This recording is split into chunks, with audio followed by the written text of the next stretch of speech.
Hello, ഇന്നത്തെ കഥയിലേക്ക് എല്ലാവർക്കും സ്വാഗതം. ചാനൽ ആദ്യമായിട്ട് കാണുന്നവരാണെങ്കിൽ ഒന്ന് സബ്സ്ക്രൈബ് ചെയ്തിട്ട് സപ്പോർട്ട് ചെയ്യണേ. അപ്പം അനി വന്നിട്ട് നേരെ ആദർശനോട് ചോദിക്കുന്നുണ്ട്, ഏട്ടാ വാഴക്കല്യാണം നടത്തിയത് ഞങ്ങൾക്ക് ജാതകപ്പൊരുത്തം ഉള്ളത് കൊണ്ടാണല്ലേ? അങ്ങനെയാണെങ്കിൽ ഈ കല്യാണം ഒത്തുപോവോ? ഒരു വാഴക്കല്യാണം നടത്തിയത് കൊണ്ട് ദോഷങ്ങൾ അകന്നു പോവോ എന്നാണ് ഞാൻ ചോദിച്ചത്. അപ്പോൾ ആദർശ തിരിച്ചു ചോദിക്കുന്നുണ്ട് ദേഷ്യത്തോടെ, അതുകൊണ്ട് ഇപ്പം എന്ത് വേണമെന്നാണ് നീ പറയുന്നത്? ഈ കല്യാണം മാറ്റി വെക്കണോ? ഇനിയിപ്പോൾ അതിന് പറ്റില്ലല്ലോ. അനി തിരിച്ചു പറയാണ്, എടാ ഈ അവസാന നിമിഷം പോലും നീ എന്തൊക്കെയാ ഈ പറയുന്നത്? എന്തെങ്കിലും ദോഷമുണ്ടെങ്കിൽ അതിന് പരിഹാരമുണ്ട്. അപ്പം അനി സങ്കടത്തോടെ പറയാണ്, എൻ്റെ ജീവിതം നാളെ മുതൽ നിശ്ചലാവുന്നാ എനിക്ക് തോന്നുന്നേ. അതെന്താ അങ്ങനെ? നോക്ക്, അടുത്ത ദിവസങ്ങളിൽ തന്നെ നീ നമ്മുടെ 3 ബ്രാഞ്ചിൻ്റെ മേൽനോട്ട ഏറ്റെടുക്കാൻ പോകുന്നത്. അതുകൊണ്ട് തന്നെ നീ എൻഗേജ്ഡ് ആവും. നീയേ അനാമികയും കൂടെ കൂട്ടിക്കോ. അപ്പോൾ പിന്നെ ജീവിതത്തിനൊരു രസം ഉണ്ടാവും, കുറച്ചൊരു ഉത്തരവാദിത്വമൊക്കെ ഉണ്ടാവും. അപ്പോഴും അനിയുടെ മുഖം ഭയങ്കര സങ്കടത്തിൽ തന്നെയാണുള്ളത്. അപ്പോൾ ആദർശ് പറയുന്നുണ്ട്, എടാ ഇനി നീ മറ്റൊന്നിനെ കുറിച്ചും ആലോചിക്കേണ്ട. നിന്റെ ജീവിതത്തിൽ എന്തെങ്കിലുമൊക്കെ ബുദ്ധിമുട്ടുകൾ ഉണ്ടാവുകയാണെങ്കിൽ ഞങ്ങളൊക്കെ ഇല്ലേടാ നിനക്ക്. ആദർശ് സമാധാനിപ്പിക്കാൻ ശ്രമിക്കുകയാണ്. അപ്പോൾ അനി പറയുന്നുണ്ട്, ഇപ്പോൾ ഓരോരോ ബന്ധങ്ങൾ കഴിയുന്തോറും കുടുംബജീവിതത്തിൽ ഓരോരോ വീഴ്ചകൾ ഉണ്ടായിക്കൊണ്ടിരിക്കുക. അപ്പോഴും ആദർശ് പറയുന്നുണ്ട്, ഇവിടെ 2 മരുമക്കൾ വന്നല്ലോ, എന്നിട്ട് ഇവിടുന്ന് ആരെങ്കിലും വീട് വിട്ടു പോയോ? ഇല്ലല്ലോ. അബിയെ പോലെ സ്വാർത്ഥരായി ചിന്തിക്കുന്നവരെ അങ്ങനെ പോകണമെന്ന് ആഗ്രഹിക്കൂ. അപ്പം അനി പറഞ്ഞു കൊടുക്കുന്നുണ്ട്, ചില നേരത്ത് വീട്ടിനകത്ത് പൊട്ടിത്തെറി ഉണ്ടാവുമ്പോൾ വീട്ടിനകത്തുള്ളവർ തന്നെ എല്ലാവരെയും സെപ്പറേറ്റ് ആക്കാൻ ആഗ്രഹിക്കും. അപ്പോഴേക്കും നയന ആദർശിൻ്റെ കൂട്ടുകാർക്കുള്ള ഡ്രിങ്ക്സുമായിട്ട് വരികയാണ്. അതിനുശേഷം അവരോട് സംസാരിക്കുമ്പോഴാണ് അവർ കാണിച്ചു കൊടുക്കുന്നത് ആദർശം അനി അവിടെ ഉള്ള കാര്യം. അപ്പോഴേക്കും നയന അങ്ങോട്ടേക്ക് വന്നിട്ട് അവരോട് ചോദിക്കുന്നുണ്ട്, എന്താ ഏട്ടൻ അനിയനെ ഉപദേശിക്കുന്നത്? ആ സമയത്ത് ആദർശ് പറഞ്ഞു കൊടുക്കുകയാണ്, ഈ അവസാന നിമിഷം പോലും അനാമിക ഇങ്ങോട്ടേക്ക് കൂട്ടിക്കൊണ്ടു വരുന്നതിനെ പറ്റി ഇവന് താല്പര്യമില്ല. അപ്പം നയന ടെൻഷനോട് പറയുന്നുണ്ട്, എന്താ അനി ഇങ്ങനെ? ഈ അവസാന നിമിഷം പോലും നീ നിന്നെപ്പറ്റി മാത്രമേ ചിന്തിക്കുന്നുള്ളൂ. അപ്പം അനി വിഷമത്തോട് പറയാണ്, ഞാൻ എല്ലാവരെ പറ്റിയും ചിന്തിക്കുന്നുണ്ട്, എന്നെ പറ്റിയാ എനിക്ക് ചുറ്റുമുള്ളവരാരും ചിന്തിക്കാത്തത്. അതെൻ്റെ വിധിയാ. അവൻ സങ്കടത്തോടെ അകത്തേക്ക് കയറി പോവാണ്. അപ്പോൾ ആദർശ് സ്വയം പറയുന്നുണ്ട്, ഇവൻ ആകെ അപ്സെറ്റ് ആണല്ലോ, ഇങ്ങനെയാണെങ്കിൽ കാര്യങ്ങൾ ഇത്രത്തോളം കൊണ്ട് എത്തിക്കേണ്ടിയിരുന്നില്ല. അപ്പം നയന അവനെ സമാധാനിപ്പിക്കുകയാണ്, ആദർശേട്ടാ എന്തൊക്കെ ഈ പറയുന്നേ? മുത്തശ്ശനാണെങ്കിൽ വയ്യാതെ കിടക്കുക, അവിടെയാണെങ്കിൽ ഓരോരുത്തർ മാറിയും തിരിഞ്ഞു നിൽക്കുക. നാളെ കല്യാണം ആയതുകൊണ്ട് ഞാൻ അങ്ങോട്ടേക്ക് വിളിച്ചപ്പോൾ എന്നോട് വരണ്ടെന്നാ പറഞ്ഞത്. അപ്പോൾ ആദർശ് പറഞ്ഞു കൊടുക്കുന്നുണ്ട്, അച്ഛൻ ആരെയും അടുത്ത് നിർത്താൻ അനുവദിക്കുന്നില്ല, പിന്നെ കൂടുതൽ ആരെയും ഹോസ്പിറ്റലുകാരും അവിടെ നിൽക്കാൻ അനുവദിക്കില്ല. അപ്പം നയന ചോദിക്കുന്നുണ്ട്, എങ്കിലും മുത്തശ്ശൻ നാളെ കല്യാണ മണ്ഡപത്തിലെങ്കിലും വരാതിരിക്കോ? അങ്ങനെ വരുമ്പോഴാണെങ്കിൽ ആരോഗ്യവാനായിട്ട് വേണ്ടേ വരാൻ. അതുകൊണ്ട് ഇങ്ങനെയുള്ള കാര്യങ്ങളൊന്നും തൽക്കാലം മുത്തശ്ശനെ ആരും അറിയിക്കണ്ട. നയന അങ്ങോട്ടേക്ക് പോയതിന് ശേഷം ആദർശിൻ്റെ കൂട്ടുകാർ വന്നിട്ട് ചോദിക്കുന്നുണ്ട്, എന്താടാ ആദർശേ, അത് ഞാൻ പറഞ്ഞില്ലായിരുന്നോ എനിക്ക് ഈ കല്യാണത്തിന് ചെറിയൊരു താല്പര്യക്കുറവുണ്ട്? ഏയ് അതൊക്കെ മാറിക്കോളൂടാ, നിന്റെ അനിയനല്ലേ, കല്യാണം കഴിഞ്ഞാൽ ഭാര്യയുടെ സാരിത്തുമ്പിൽ തന്നെ ആയിരിക്കും. അപ്പോൾ ആദർശ് പറയുന്നുണ്ട്, ഏയ് ഞാനങ്ങനെ സാരിത്തുമ്പിലൊന്നും അല്ല, ആ രീതിയിലുള്ളൊരു പെൺകൊന്തനൊന്നും അല്ല ഞാൻ. അപ്പോൾ അവർ പറയുന്നുണ്ട്, നിനക്കും ആദ്യം നിന്റെ ഭാര്യ ഇഷ്ടമൊന്നും അല്ലായിരുന്നല്ലോ, ഇപ്പോൾ നേരെ മറിച്ചായില്ലേ? അബി ഫോണിൽ എന്തൊക്കെയോ ചെയ്തുകൊണ്ടിരിക്കുമ്പോഴാണ് ജലജ അങ്ങോട്ടേക്ക് വരുന്നത്. അവർ ചോദിക്കുന്നുണ്ട്, ഈ കല്യാണം മുടക്കാൻ എന്താ മാർഗ്ഗമെന്ന്. അപ്പോൾ അബി പറയാണ്, 2 കല്യാണം ഉണ്ടെന്ന് പറഞ്ഞതുകൊണ്ടല്ലേ വാഴക്കല്യാണം നടത്തിയത്. പക്ഷേ വാഴക്കല്യാണം നടത്തിയത് കൊണ്ടൊന്നും ദോഷം മാറുമെന്ന് എനിക്ക് തോന്നുന്നില്ല. ജലജ ഒരു സംശയം പറയാണ്, എടാ ആ പെണ്ണാൾ ശരിയല്ല, ഇവിടെ വാഴത്തില്ല. ജലജ പറയുന്നുണ്ട്. അപ്പോൾ അബി പറയാണ്, ആ പെണ്ണല്ലെങ്കിൽ വേറൊരുത്തി വന്നോളും, അവന് 2 കല്യാണമല്ലേ പറഞ്ഞിരിക്കുന്നത്.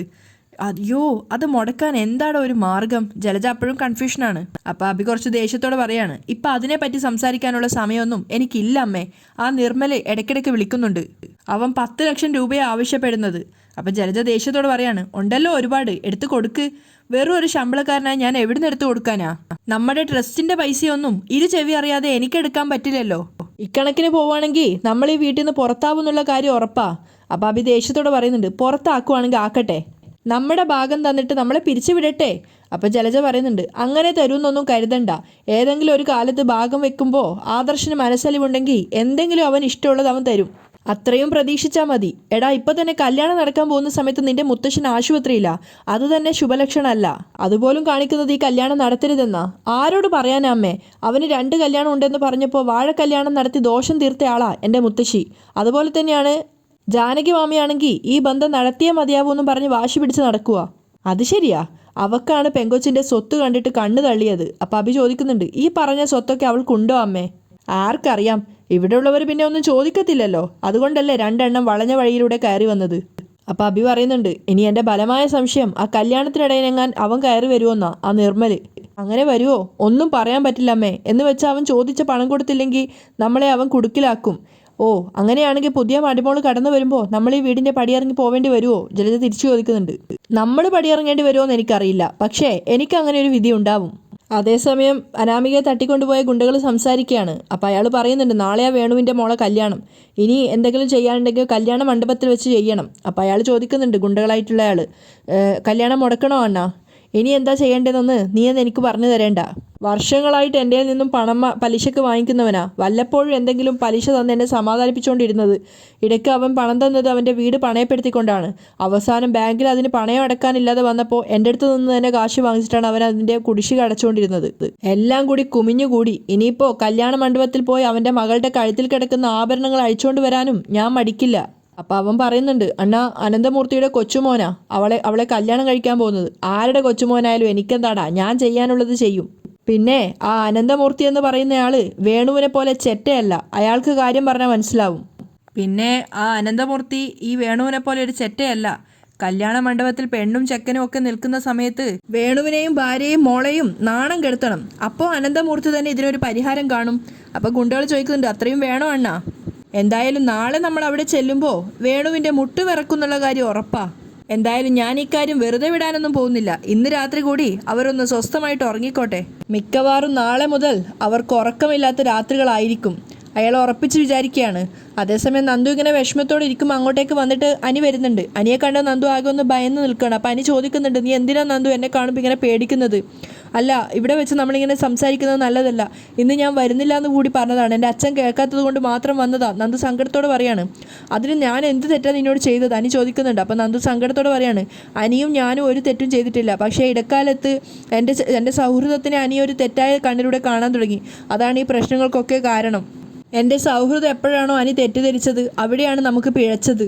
ആ സമയത്ത് അനി പറയുന്നുണ്ട്, ആയിക്കോട്ടെ, നാളെ അനാമിക എൻ്റെ ഭാര്യയായിട്ട് വരാൻ പോവുകയാണ്. അതിനുശേഷം ഈ സൗഹൃദം തുടരാൻ പറ്റുമോയെന്ന് പോലും എനിക്ക് സംശയമാണ്.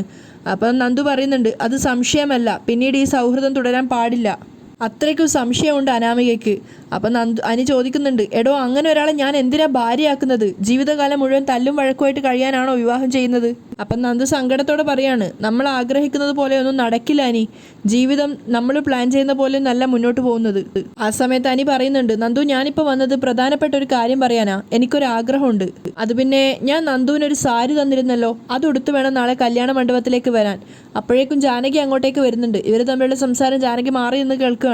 ആ സമയത്ത് നന്ദു പറയുന്നുണ്ട്, ഞാനങ്ങനെ ഇതുവരെ സാരി ഒന്നും ചുറ്റിയിട്ടില്ല. അപ്പം അനി പറഞ്ഞു കൊടുക്കുകയാണ്, കല്യാണം പോലുള്ള ഫംഗ്ഷന് പെൺകുട്ടികൾക്ക് സാരി ചുറ്റുന്നതാണ് നല്ലത്. പിന്നെ നന്ദുവിനെ അങ്ങനെ കാണാനും ഒരാഗ്രഹം, എന്താ അതെങ്കിലും ഒന്ന് സാധിച്ചു തരാൻ പറ്റുമോ? അപ്പം നന്ദു സങ്കടത്തോടെ അനിയെ നോക്കി നിൽക്കുകയാണ്. ഞാൻ വളരെ ആഗ്രഹിച്ച ആ സാരി വാങ്ങിയത്, അതുടുത്ത് വേണം താൻ നാളെ വരാൻ.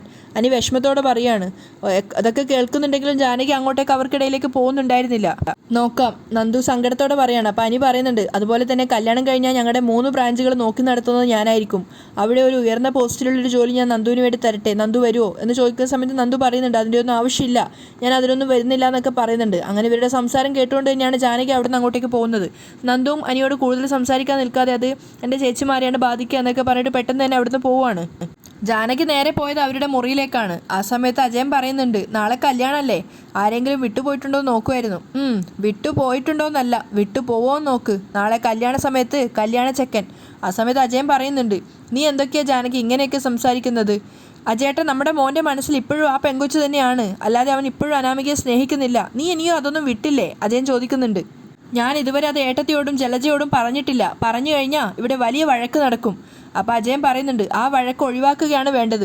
എന്തിനാ അനാവശ്യ കാര്യങ്ങൾ ഇങ്ങനെ എല്ലാവരോടും പറഞ്ഞ് ചീപ്പാവുന്നത്? ഒന്നാമത് അനാമികയാണ് ഈ വീട്ടിലെ യഥാർത്ഥ മരുമോളെന്നും പറഞ്ഞ് നടക്കുവാണ് ഏട്ടത്തി. അതിൻ്റെ കൂടെ ഇതും കൂടെ പറഞ്ഞാൽ ആ പറച്ചിലിന് ശക്തി കൂടും. അപ്പം ജാനകി പറയുന്നുണ്ട്, അതൊക്കെയാണ് ഇവളുമാർക്ക് പിടിക്കാത്തത്. അവർ 2 പെൺമക്കളും അതിൻ്റെ കൂടെ കനകയും 3ാമത്തവളെയും ഇങ്ങോട്ടേക്ക് പിടിച്ച് കയറ്റാൻ ആഗ്രഹിക്കുന്നത് അതുകൊണ്ടാ. പിന്നെ എല്ലാവർക്കും കൂടെ ഒരുമിച്ച് അങ്ങ് പോവാലോ, അടിയുമില്ല വഴക്കുമില്ല. ആ സമയത്ത് തന്നെ അജയൻ പറയുന്നുണ്ട്, താൻ അങ്ങനെ ചിന്തിച്ചാലും നയനമോൾ അങ്ങനെ ചിന്തിക്കുമെന്ന് എനിക്ക് തോന്നുന്നില്ല. അജയേട്ടാ, ഞാനും അങ്ങനെ തന്നെയാ കരുതിയത്. പക്ഷേ അവൾ കള്ളിയാ, പെരും കള്ളി. അവളുടെ അമ്മയെക്കാളും വിഷമുണ്ട് അവളുടെ മനസ്സിൽ. നീ അങ്ങനെയൊന്നും പറയരുത്. ആ വീട്ടിലെ നയനയും അവളുടെ അച്ഛനും പോസിറ്റീവായിട്ട് ചിന്തിക്കുന്നവരാ. അങ്ങനെ ചിന്തിക്കുന്നുണ്ടെന്ന് അവൾ വരുത്തി തീർക്കുന്നതാ അജയേട്ടാ, അല്ലാതെ അവളുടെ മനസ്സിൽ ഒരു നന്മയും ഇല്ല. ആ സമയത്ത് അജയൻ പറയാണ്, എന്തായാലും അനാമിക മോള് നാളെ ഈ വീട്ടിലെ മരുമകളാവുമല്ലോ, അപ്പോൾ പിന്നെ പ്രശ്നം തീർന്നല്ലോ. ആര് പറഞ്ഞു? അതിനുശേഷമാണ് പിന്നെയുള്ള പ്രശ്നങ്ങൾ തുടങ്ങുന്നത്. ജാനകി പറഞ്ഞു കൊടുക്കുകയാണ്, പാവപ്പെട്ട എൻ്റെ മരുമകളെ ഇവളുമാരെല്ലാവരും കൂടെ ചവിട്ടി മെതിക്കില്ല എന്ന് ആര് കണ്ടു? എടി, ഈ വീട്ടിലെ കാര്യങ്ങൾ നീയും കാണുന്നതല്ലേ. നവ്യയും മരുമക്കളും ഈ വീട്ടിലെ മരുമക്കളായി വന്നതിന് ശേഷം അവർക്ക് ഈ വീട് ഭരിക്കാൻ പറ്റിയോ? അന്ന് സത്യം പറഞ്ഞാൽ നയനക്കൊരു കൂട്ട് നീയായിരുന്നു, ഇനിയിപ്പോൾ അതും ഇല്ല. പിന്നെ നിങ്ങൾ 3 അമ്മായിമ്മമാരും ഒരുമിച്ച് നിന്നാ നിന്റെ മരുമോൾക്ക് എന്ത് സംഭവിക്കുന്ന നീ പറയുന്നേ? പിന്നെ നിങ്ങളെല്ലാവരും കൂടി ആ പാവപ്പെട്ട കൊച്ചിനെ ചവിട്ടി കൂട്ടാതിരുന്നാൽ മതി. നയനമോളുടെ കാര്യം ഞാൻ പറഞ്ഞത്. നവ്യക്ക് അവളുടെ കാര്യങ്ങൾ നോക്കാനുള്ള തൻ്റെ ഇടമുണ്ട്. നയനയാ ഇവിടെ കിടന്ന് ശ്വാസം മുട്ടാൻ പോകുന്നത്. ആ സമയത്തും ജാനകി പറയുന്നുണ്ട്, ശ്വാസം മുട്ടുന്നുണ്ടെങ്കിൽ ശ്വാസം മുട്ടട്ടെ, ഇനി എന്തായാലും അവളെ ഞാൻ സപ്പോർട്ട് ചെയ്യില്ല. അവർ ദേഷ്യത്തോടെ അവിടുന്ന് പോവുകയാണ്. അതേസമയം അനാമികയുടെ വീട്ടിൽ അവരാകെ ഡെസ്പായിട്ട് ഇരിക്കുകയാണ്. ഭക്ഷണത്തിന് മുന്നിൽ ഇരിക്കുകയാണെങ്കിലും കഴിക്കാനൊന്നും ആർക്കും തോന്നുന്നില്ല. അത് കണ്ടിട്ട് അവളുടെ അമ്മ ചോദിക്കുന്നുണ്ട്, മോൾ എന്താ ആലോചിക്കുന്നേ? മോള് സ്വപ്നങ്ങൾ കണ്ടുകൊണ്ടിരിക്കുക, അവളുടെ അച്ഛൻ പറയാണ്. അപ്പം അമ്മ പറയുന്നുണ്ട്, സ്വപ്നങ്ങൾ കാണാൻ തുടങ്ങിയിട്ട് കുറേ നാളായല്ലോ, നാളെ അത് സഫലമാവാൻ പോവല്ലേ. ആ സമയത്ത് അച്ഛൻ പറയുന്നുണ്ട്, മോളെ പറഞ്ഞതൊക്കെ ഓർമ്മയുണ്ടല്ലോ, നിന്റെ ആവശ്യത്തിനുള്ള സ്വർണം വെച്ചിട്ട് ബാക്കിയുള്ളതൊക്കെ ഇങ്ങ് തരണം, എത്രയും പെട്ടെന്ന് ആ ഉപേന്ദ്രൻ്റെ കടം വീട്ടണം. അപ്പം അനാമികയും പറയുന്നുണ്ട്, കല്യാണം ഒന്ന് കഴിഞ്ഞോട്ടെ അച്ഛാ, എത്രയും പെട്ടെന്ന് ഞാൻ അച്ഛൻ്റെ ആഗ്രഹങ്ങളൊക്കെ സാധിച്ചു തന്നിരിക്കും. അപ്പം അമ്മ പറയുന്നുണ്ട്, അല്ല അവർ സ്വർണ്ണക്കടക്കാരാ, അപ്പോൾ സ്വർണ്ണമൊക്കെ എടുത്തിട്ട് ലോക്കറിൽ വെക്കുന്നതിനേക്കാളും നല്ലത് ജ്വല്ലറിയിൽ വെക്കുന്നതാ, അവരുടെ കടയിൽ നിന്നാണല്ലോ വാങ്ങിയത്. അപ്പം അവളുടെ അച്ഛൻ പറയുന്നുണ്ട്, എൻ്റെ രേവതിയും മണ്ടത്തരം പറയാതെ, മരുമക്കളുടെ സ്വർണ്ണമൊന്നും അവർ ജ്വല്ലറി കൊണ്ടുപോയി വെക്കില്ല, അവർക്കതിൻ്റെ ആവശ്യമില്ലല്ലോ. ആ സമയത്ത് അനാമിക പറയുന്നുണ്ട്, അനിയുടെ കവിത ഇഷ്ടപ്പെട്ടിട്ടാ ഞാൻ അവനെ പരിചയപ്പെട്ടത്, അവൻ അനന്തപുരിയിലെ പയ്യനാണെന്ന് പറഞ്ഞപ്പോൾ ആ സമയത്ത് അവനെ പ്രണയിക്കണമെന്ന് പറഞ്ഞത് അച്ഛനാ. ആ സമയത്ത് അവളുടെ അച്ഛൻ പറയാണ്, മോളെ നമുക്ക് സ്വപ്നം പോലും കാണാൻ പറ്റാത്ത ബന്ധം ഇത്. ദേ ഈ വീട് പോലും പണയത്തിലാ, ലോണൊക്കെ മുടങ്ങിക്കിടക്കുക, ഏത് സമയത്ത് ജപ്തിയാവുന്നതെന്ന് പറയാൻ പറ്റില്ല. അങ്ങനെയുള്ളപ്പോൾ അനന്തപുരിക്കാരുമായിട്ടൊരു ബന്ധമുള്ളപ്പോൾ അവരുടെ മരുമോളുടെ വീട് കടക്കണിയിലാണെന്ന് നാട്ടുകാരറിയുന്നത് അവർക്ക് നാണക്കേടല്ലേ? അപ്പോൾ പിന്നെ അവർ തന്നെ നമ്മുടെ ബാധ്യത തീർത്തോളും. എങ്കിലും തുടക്കത്തിൽ തന്നെ അതേപ്പറ്റിയൊന്നും അവരോട് പറയാത്തതാ നല്ലത്. പിന്നെ വിരുന്നിന് വരുമ്പോൾ മോളൊരു 19 പവനെങ്കിലും ഇങ്ങോട്ടേക്ക് കൊണ്ടുവരണം. അങ്ങനെയാണെങ്കിൽ തൽക്കാലത്തെ ആശ്വാസത്തിന് പിടിച്ചു നിൽക്കാം. 80 പവൻ എന്ന് പറയുമ്പോൾ ഒരു അരക്കോടിയെങ്കിലും വരും. അത് വെച്ച് തൽക്കാലം ഉപേന്ദ്രനെയും മറ്റുള്ളവരെയും പറഞ്ഞു നിർത്താം. അത് കഴിഞ്ഞൊരു 5-6 മാസത്തിനുള്ളിൽ ബാക്കി നോക്കിയാൽ മതി. അപ്പം അനാമിക പറയുന്നുണ്ട്, അനന്തപുരിയിൽ കയറിയാൽ പിന്നെ അവിടെയുള്ളവരെ എങ്ങനെ ഹാൻഡിൽ ചെയ്യണമെന്ന് എനിക്കറിയാം. എനിക്ക് എന്നെ ഒട്ടും ഇഷ്ടമല്ലായിരുന്നു കല്യാണം കഴിക്കാൻ, എന്നിട്ടും നാളെ ഞങ്ങളുടെ കല്യാണം നടക്കാൻ പോവല്ലേ, അതിലേക്ക് കാര്യങ്ങൾ കൊണ്ടെത്തിക്കാൻ പറ്റുമെങ്കിൽ ബാക്കിയൊക്കെ നിസ്സാരാണ് അച്ഛാ. അവളൊരു വിജയുടെ ഭാവത്തിലാണ് സംസാരിക്കുന്നത്. അപ്പം അവളുടെ അച്ഛൻ പറയുന്നുണ്ട്, എനിക്കറിയാം മോളെ, നീ ഇതൊക്കെ നിസ്സാരമായിട്ട് കൈകാര്യം ചെയ്യുന്നുള്ള കാര്യം എനിക്ക് ഉറപ്പാ. അതുകൊണ്ട് അമിതാവേശമൊന്നും കാണിക്കണ്ട. അവിടുത്തെ ചിട്ടവട്ടമൊക്കെ ഒരാഴ്ച കൊണ്ട് പഠിക്കണം. പിന്നെ നിന്നെ അമിതമായിട്ട് സ്നേഹിക്കുകയും വിശ്വസിക്കുകയും ചെയ്യുന്ന ആ കുടുംബത്തിലുള്ള ആളുകളെയെല്ലാം നിന്റെ വരുതിയിലാക്കിയിട്ട് നമ്മുടെ കാര്യങ്ങളെല്ലാം നടത്തിയെടുക്കണം. അനാമിക സമ്മതിക്കുകയാണ്. അപ്പോൾ അവളുടെ അമ്മ പറഞ്ഞു കൊടുക്കുന്നുണ്ട്, മോളെ നിങ്ങൾക്ക് 2 പേർക്കുമായിട്ട് ഒരു ഫ്ലാറ്റോ വീടോ വാങ്ങണമെന്ന് പറയണം. അതൊക്കെ അവർക്ക് നിസ്സാരമായിട്ട് നടക്കാവുന്ന കാര്യങ്ങളാ. ഇനി ഈ വീട് ജപ്തിയാവുകയാണെങ്കിൽ നമുക്ക് 2 പേർക്കും അവിടെ വന്ന് താമസിക്കാലോ. അപ്പം അനാമിക പറയുന്നുണ്ട്, അതൊക്കെ കല്യാണം കഴിഞ്ഞിട്ടുള്ള കാര്യങ്ങളല്ലേ, അച്ഛൻ പറഞ്ഞ പോലെ അമിതാവേശം കാണിക്കാൻ പറ്റില്ലല്ലോ. ആ സമയത്ത് അച്ഛൻ പറഞ്ഞു കൊടുക്കുന്നുണ്ട്, മോളെ ഒരു കാര്യം നിനക്കറിയാവുന്നതാ, നമ്മളെക്കാളും ഒരുപാട് ബുദ്ധിമുട്ടുകൾ അനുഭവിക്കുന്നവരാ അനിയുടെ ഏട്ടത്തി അമ്മമാരുടെ കുടുംബം. അവളുമാരുടെ അച്ഛനെ പ്രതിമ നിർമ്മാണ, അതിൽ നിന്ന് എന്ത് കിട്ടുമെന്ന് നമുക്കറിയാലോ. അവിടെയാണ് അവളുമാര് മിടുക്ക് കാണിച്ചത്. അവളുടെ അമ്മയും പറയാണ്, രണ്ടും അവിടെ കയറി പറ്റിയില്ലേ, അത്തരം കാര്യങ്ങളൊക്കെ നമ്മൾ കഥയിലേ വായിച്ചിട്ടുള്ളൂ. അതിനപ്പുറത്തുള്ള ചതിയൊന്നും മോള് ചെയ്യുന്നില്ലല്ലോ. ഇത് അറേഞ്ച്ഡ് മാരേജാ, 2 കുടുംബങ്ങൾ തമ്മിൽ പരസ്പരം ആലോചിച്ച് ഇഷ്ടപ്പെട്ടെടുത്ത തീരുമാനം.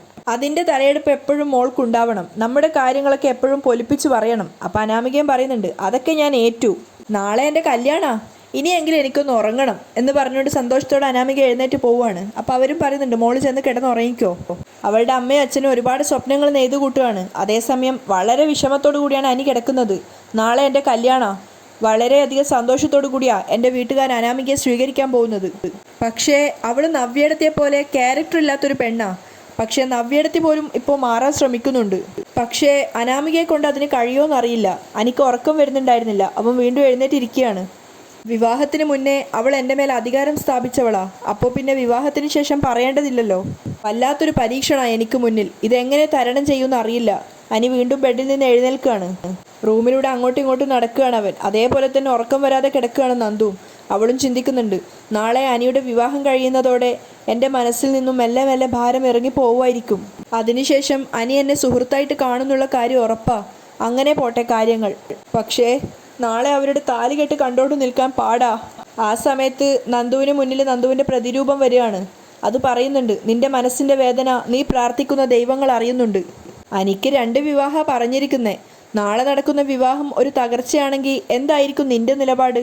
അനിക്കും അനാമികയ്ക്കും പിരിയേണ്ടി വന്നാൽ വേണമെങ്കിൽ അനിയെ രക്ഷിക്കാൻ നിനക്ക് ശ്രമിക്കാം. പക്ഷേ അപ്പോൾ അനി ഒരു 2ാം കെട്ടുകാരനാണെന്ന കാര്യം ഓർമ്മ വേണം. നന്ദുവിൻ്റെ പ്രതിരൂപം പറഞ്ഞു കൊടുക്കുകയാണ് വളരെ സീരിയസ് ആയിട്ട്. മറുപടി ഒന്നും പറഞ്ഞില്ലെങ്കിലും നന്ദുവിൻ്റെ മനസ്സിൽ എവിടെയൊക്കെയോ അത് ആഴത്തിൽ പതിഞ്ഞിട്ടുണ്ടായിരുന്നു. എന്താ ചെയ്യേണ്ടതെന്നറിയാത്തൊരു കൺഫ്യൂഷനോട് കൂടി നന്ദു ഇരിക്കുന്നിടത്തായിട്ടാണ് ഇന്നത്തെ എപ്പിസോഡ് വൈൻഡപ്പ് ചെയ്യുന്നത്.